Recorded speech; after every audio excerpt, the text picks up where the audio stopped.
All right, so the next question is from Noah. Noah's asking, what is the best form of real estate investing for those with disposable income? Uh, I'm not sure what you're asking, Noah, but I'm going to answer it in this way. I'm assuming by disposable income, I mean, I understand what you mean by disposable income, but I assume what you're asking about with disposable income is that you have so much money coming in that you actually don't need to take the equity out of each and every real estate investment you make. So there's a dynamic to where a lot of us will actually invest in a real estate project. We'll finish it, we'll get it to a state where we can actually get that equity back out of that property, and then we will now put it into the next property. And that's how we advance our real estate investing portfolios, and that includes my wife and I. I'm going to answer your question assuming that that's not your situation, that you are making so much income that you're getting this mass amount of income that you can actually go and buy a property and just leave the money in that property, and then you're making more money and you can actually take that money and buy a second property, and so on and so forth.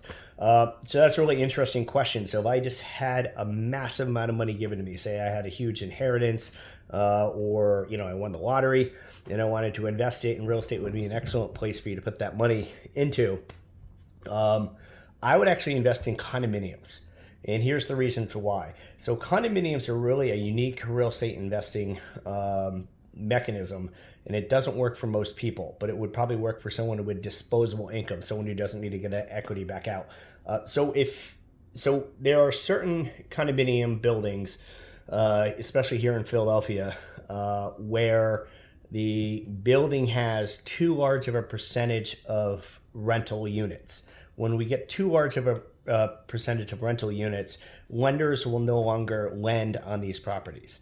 So the reason why it wouldn't work for someone like myself who wants his equity back out is when I buy a condominium building unit, and then I renovate it and I make it new, and I go to the bank and say, hey, this unit is new and back in new condition, and I would like you to give me a percentage of the equity back.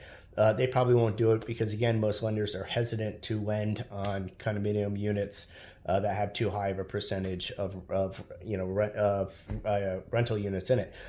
Excuse me. But the reason why it's an excellent place to invest if you just have a disposable income and you're not trying to get your equity out is since nobody can get loans for these properties, it basically comes down to a cash buyer, and very few cash buyers can afford a couple $100,000 to buy in cash to buy a condominium unit. So since there are very few buyers are available, and there are quite a few condominium units that poor people get stuck. They actually buy these when they're new. So building will, they'll put up a new development or they'll renovate an old warehouse, making these wonderful condominium units. They'll sell X number of the units for top dollar, and the units will sell for what they deserve to get. And then the building, management will then hold on to X number of units. They'll rent them out. And then now those poor sellers, those poor owners actually are stuck. If they try to resell those properties, they're going to find that nobody can get a loan for them, and they're really stuck. So then they're going to have to sell these properties at a discount. And I think some of the buildings here in Philadelphia actually do it intentionally. There's a couple of the developers that are actually kind of known for this.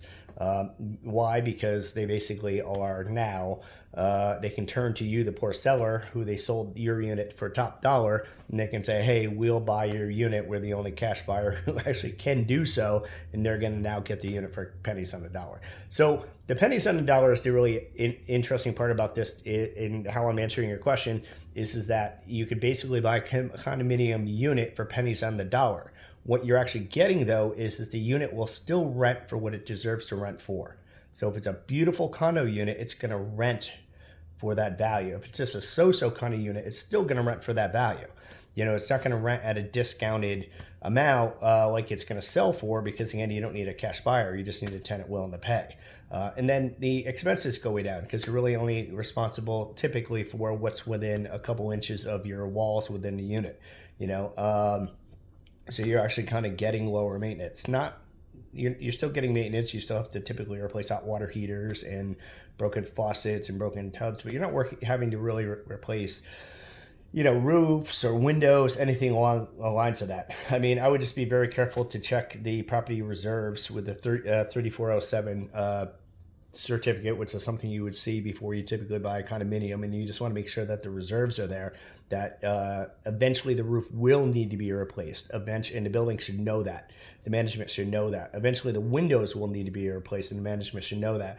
They should have been collecting with their condominium dues a little bit each month, and doing so for years, because in 20 years they're going to have to replace that roof. So you kind of want to see those funds there. But to answer your question, if I had disposable income, if I did not need to get the equity back out as I do, and I just had so much money coming in, I would definitely buy certain condominium units. All right, happy investing. I hope that answered your question.